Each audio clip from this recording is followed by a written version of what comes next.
Ayan guys, i-react po natin yung kay Mami Sara Vlog. Siyempre, ito yung first commercial model ni Amara. Diba? Hindi ko alam kung product yung kino-commercial nila dito, pero feeling ko milk or something, diba? At ayan si Amara. Alam niya kasi na may lakad sila, kaya siya mismo yung nagbibigay ng sapatos, diba? Ang talino talaga ng batang to, hindi mo to maiisahan kasi nag-iisip ka pa lang, siya tapos na.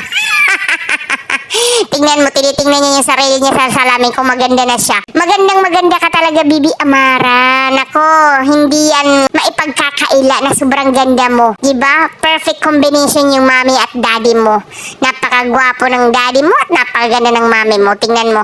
Pinili niya talaga yung sapatos na yan kasi talagang angas ang datingan niya dyan kapag yan ang suot niya. Diba? Nakatulog tuloy siya habang nagbibiyahe sila.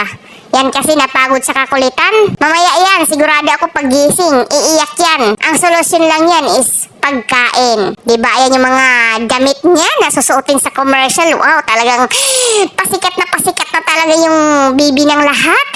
Ibang klase naman, nagli-level up talaga yung pagiging commercial model niya. Magiging model din talaga yan. Diba? Pwede naman pagsabayan yung pagiging model at saka flight attendant like Mami Sara and Daddy niya, diba? O tingnan mo, hindi pa siya gising.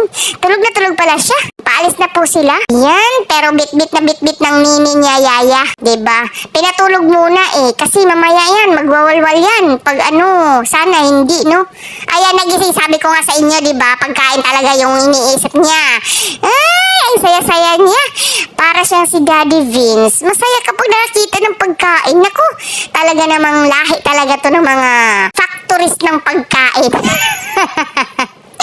Siyempre, ganoon talaga yung mga lalabs natin. Mahilig kumain. Ganoon, di ba?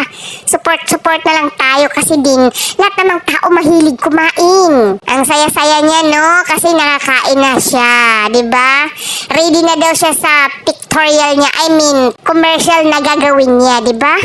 Ang saya-saya, sinundo sila ni Sir Vince. Siyempre, supported din yung daddy niya kasi siya yung kasama niya sa commercial na yan. Ang daddy niya, di ba? Uy! Ayan, ando na yata sila sa venue.